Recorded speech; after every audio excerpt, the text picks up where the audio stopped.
Brenda's lawyer stood up, his voice measured and practiced. Your Honor, my client wishes to request a counseling session in an effort to repair the marriage. She believes that with the right support, this relationship can be mended. My lawyer stood immediately, his voice confident and unwavering. Your Honor, Mr. Porter has made it clear that he does not wish to reconcile. The facts of this case speak for themselves. Mrs. Porter has engaged in multiple extramarital affairs and is currently pregnant with a child fathered by one of these individuals. My client's intention is to move forward with the divorce. There was a murmur in the courtroom, whispers that seemed to echo my own disbelief at how this had unfolded. I clenched my hands together, keeping my expression neutral. I needed to stay strong. Brenda's lawyer pushed on, though there was a hint of desperation in his tone now. While my client acknowledges past mistakes, she believes that a counseling session could bring closure and understanding to both parties, possibly healing some of the damage. I felt a surge of frustration. I leaned forward slightly, my voice steady but firm. Your Honor, I appreciate the court's time, but I have no interest in counseling. Too much has happened, and this marriage is beyond saving. I just want the divorce. Brenda's lawyer glanced at his notes before addressing the judge again. Your Honor, beyond the marriage itself, there is also the welfare of the unborn child to consider. My client believes that counseling is essential for ensuring that all parties, especially the child, have a chance at stability and support. My lawyer shifted slightly but stayed silent, waiting for my cue. I couldn't keep my frustration contained any longer. I stood, the words tumbling out before I could stop them. I have no interest in raising that devil spawn that isn't mine. That cheating whore can find her father and let him raise it. I don't want to attend any counseling with that woman.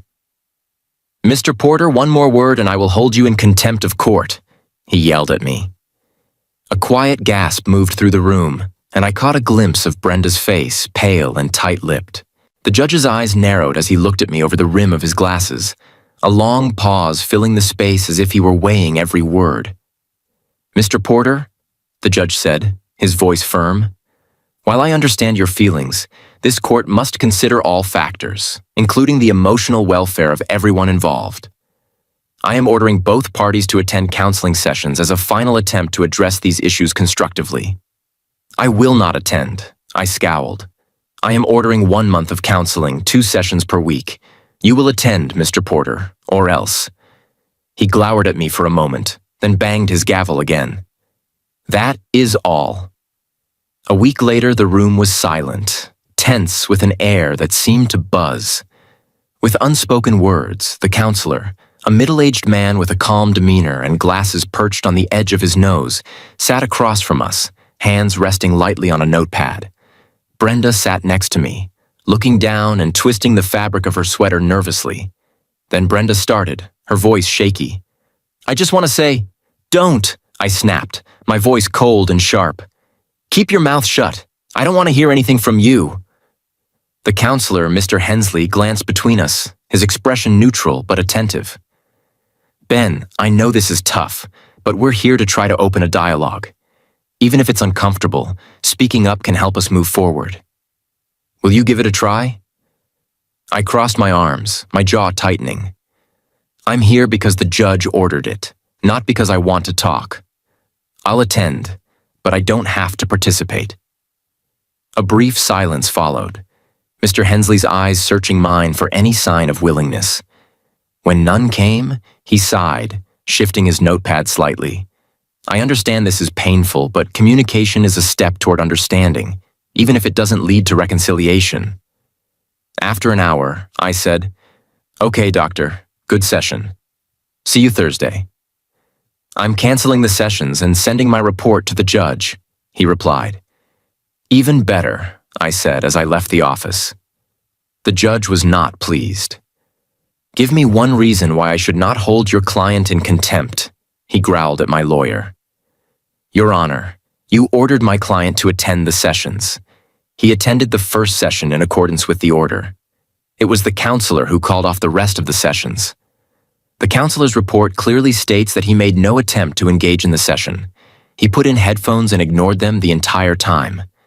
The judge responded, "The order was that he attend." My lawyer retorted, "He attended."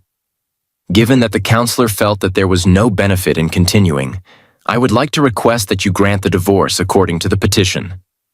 "Not on your life," the judge said. "I am ordering 4 weeks of counseling. Mr. Porter will attend, and he will participate." The office was set up in exactly the same format as before.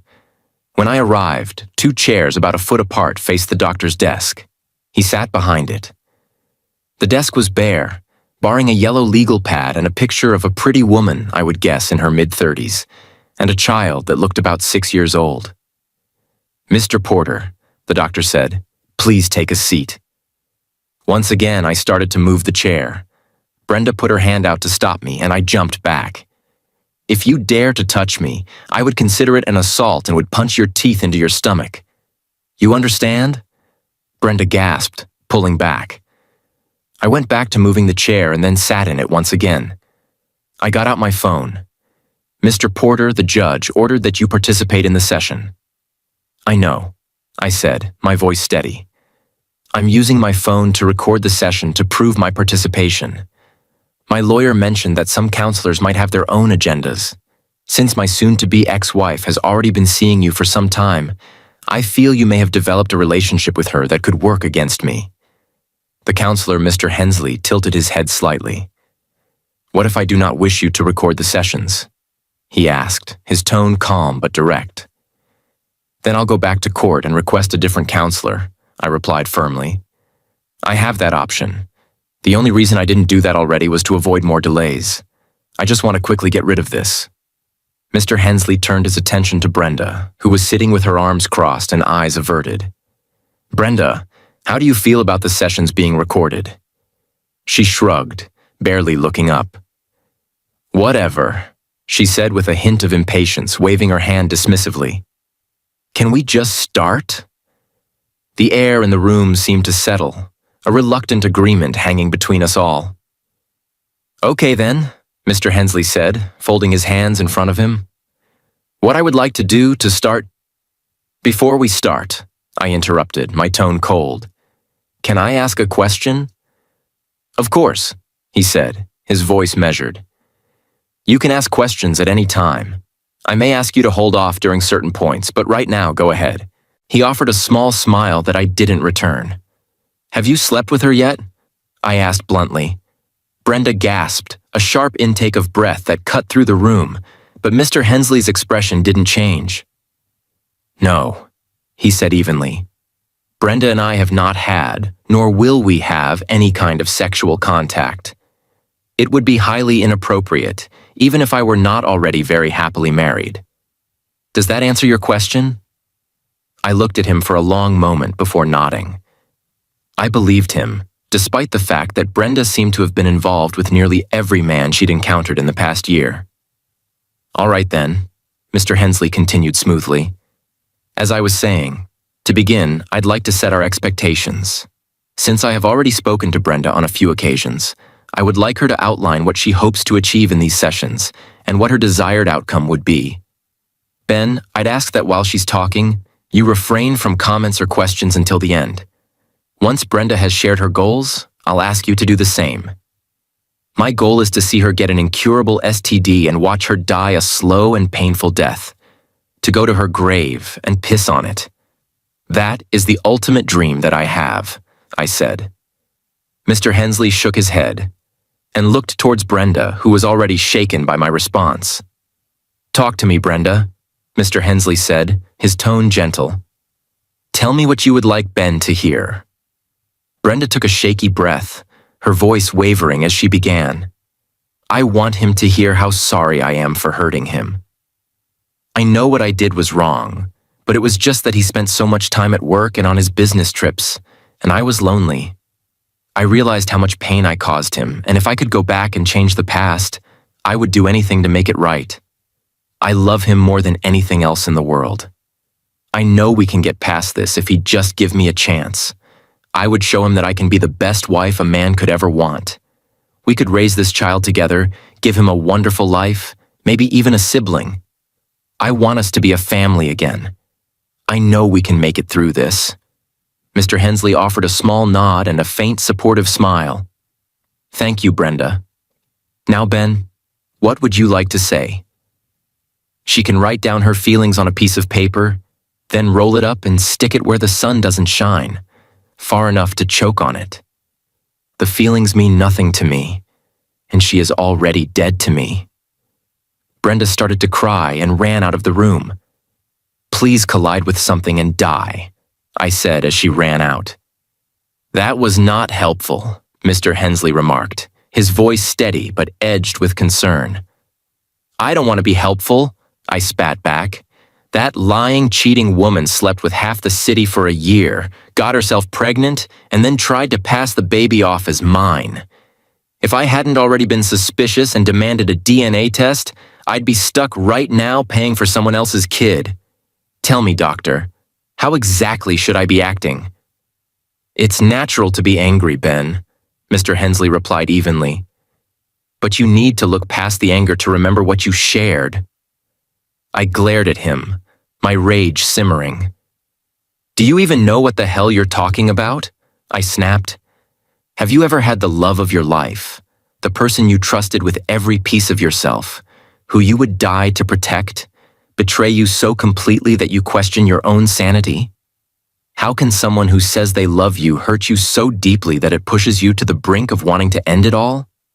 And did you notice she hasn't even once truly apologized for what she did? Not for screwing all those men, not for the endless lies, not for getting herself pregnant, and not even knowing who the father is. The only thing certain is that it wasn't the person who should have been giving her a child.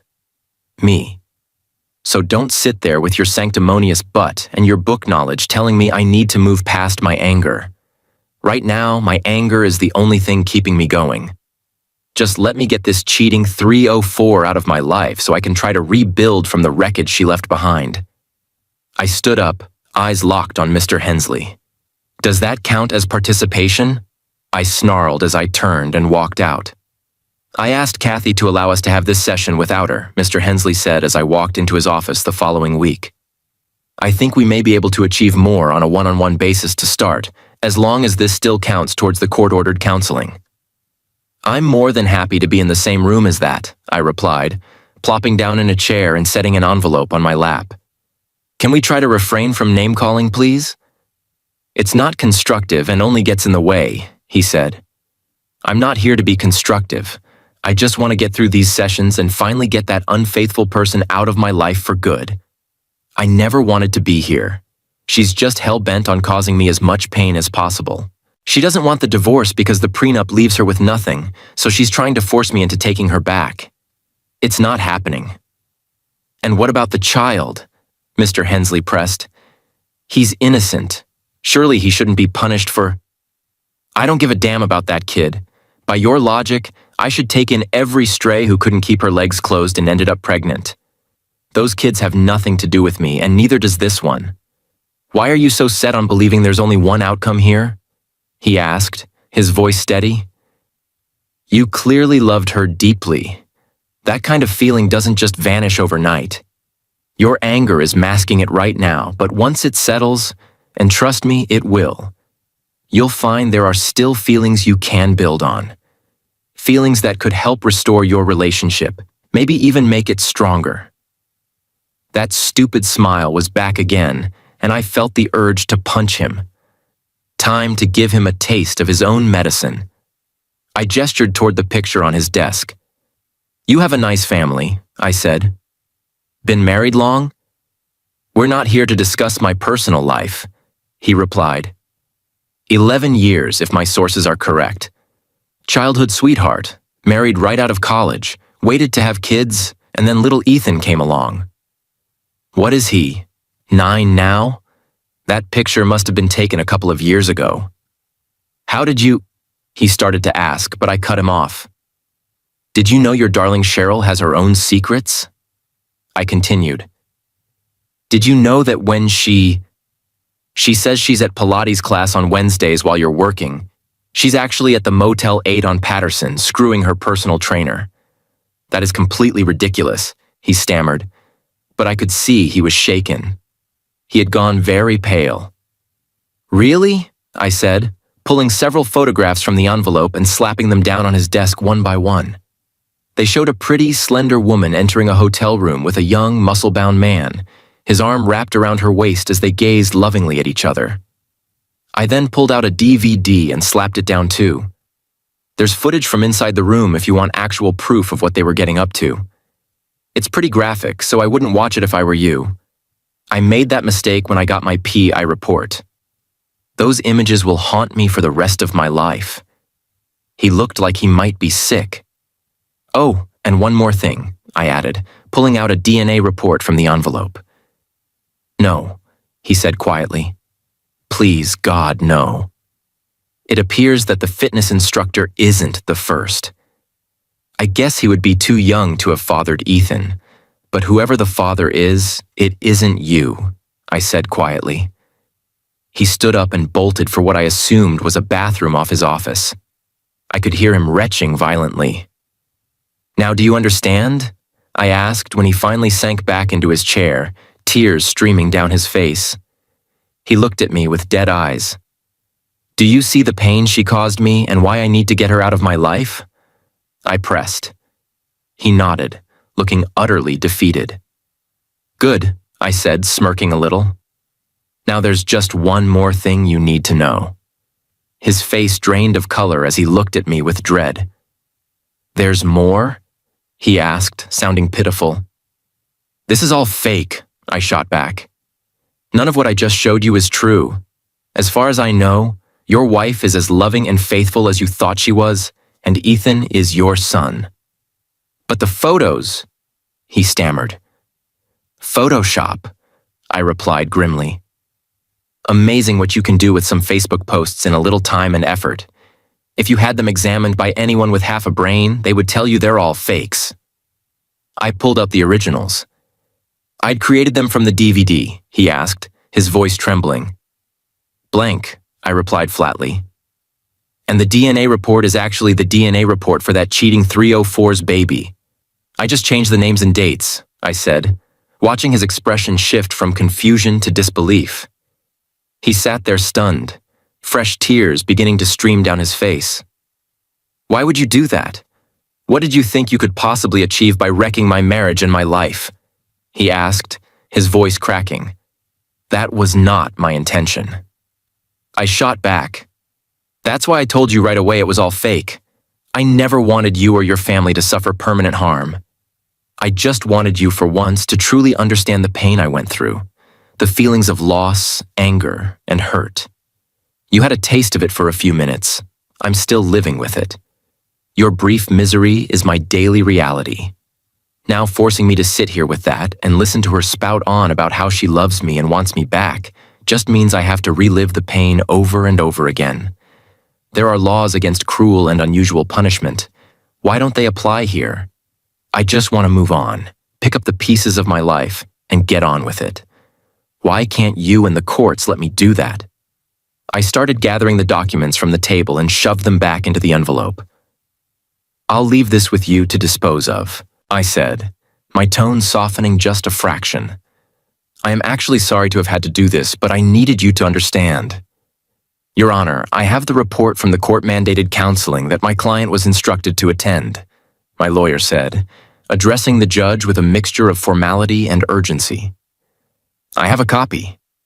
The judge growled, his eyes narrowing as he flipped through the pages. It appears that the counselor believes, even after only 3 sessions out of the mandated 8, that this marriage is beyond saving. For the well-being of all involved, including the child, the best course would be to allow its dissolution. Yes, Your Honor, I would request that you order the divorce to be completed as per the petition, my lawyer pressed.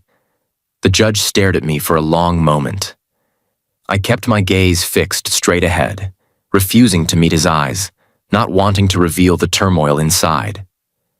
So ordered, he said finally, banging his gavel with a finality that echoed in the courtroom. The The judge glanced at the financial records before him and delivered his ruling with a tone that made it clear this was not a matter to be taken lightly. "There will be no alimony," he stated, looking up at us. "Miss Brenda earns more than Mr. Porter, and both parties will retain their pre-marriage assets. The remainder will be divided 50-50. No alimony meant that I wouldn't be financially tethered to Brenda any longer. Brenda had lost her job, a fact that didn't surprise me in the least. One of her lovers had turned out to be a client, and I could only imagine the mess that would have ensued from that. I couldn't help but smirk internally at the irony of her situation. Then, as if it couldn't get any more ridiculous, I heard that she had filed a suit against 7 men, requesting the court to mandate DNA tests. I couldn't believe it. Here she was, dragging multiple men into the fray in an effort to sort out who the father of her child might be. The aftermath of the paternity test had set off a chain reaction that I couldn't have predicted. News spread like wildfire. All 7 wives of the men Brenda had been sleeping with filed for divorce against their husbands. I couldn't help but feel a grim satisfaction at the chaos she had unleashed on everyone involved. It was like a karmic whirlwind, and I was just a bystander watching the fallout. Last I heard, one of those angry wives had stormed into the courthouse and attacked Brenda. The irony of her breaking Brenda's nose was almost poetic in a way. After everything Brenda had done, seeing her face bloodied and bruised felt like some kind of cosmic justice. I had to admit, I almost laughed when I heard about it. It was hard to feel any sympathy for her at that point. She had turned my life upside down, and now she was reaping what she had sown. Brenda had given birth to her child, but that didn't change how I felt about her or the situation. The cases against those 7 men were still lingering in the courts, and I wondered how long it would take for all that to finally be resolved. Honestly, I was just glad to be out of the mess. Brenda showed up at my house unannounced one afternoon, her face set with a mixture of desperation and entitlement. I could tell from the moment she walked through the door that she was on a mission to convince me to marry her again. She started spouting all this nonsense about how she had changed, how she realized what a mistake she had made, and how much she loved me. It was almost laughable considering everything that had happened. I stood my ground, refusing to let her manipulate me again. "Brenda, it's over. We're done. You made your choices and now you have to live with them," I told her firmly, trying to keep my cool, but she wouldn't let it go. She was relentless, her voice rising with every word, trying to make me feel guilty for not considering a reconciliation. Just then, Nancy, my girlfriend, came out from the kitchen. She must have sensed the tension in the room because she didn't hesitate to confront Brenda. "You need to leave. You're not welcome here," she said, her tone sharp and unyielding. Brenda's response was explosive.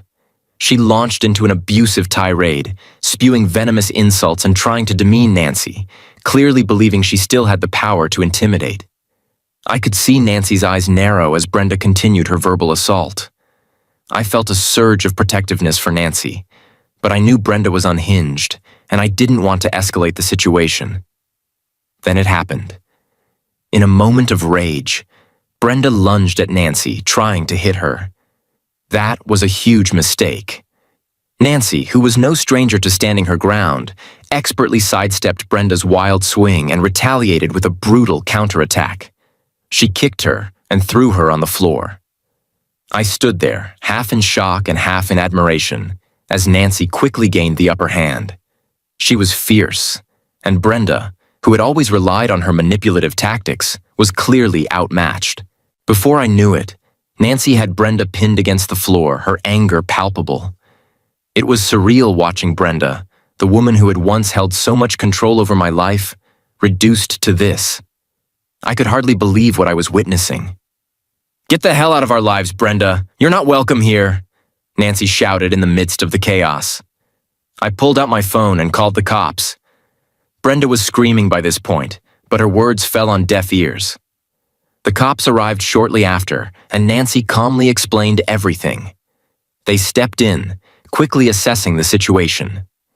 Brenda, still defiant, tried to put on a show, claiming she was the victim, but it didn't take long for the officers to see through her act as they handcuffed her and led her away. I felt an odd mix of emotions. relief, satisfaction, and a sense of finality. It was the end of an era for me, the last remnants of her toxicity being dragged out of my life. I turned to Nancy, who was still shaking with adrenaline. "You were incredible," I said, feeling grateful to have her by my side. "Just doing what had to be done," she replied with a hint of a smile. In that moment, I knew I had made the right choice. I was ready to leave the past behind and embrace a future with someone who truly valued me, someone who wouldn't try to tear me down. Dear listeners, please share your thoughts in the comment section below and don't forget to like, share, and subscribe.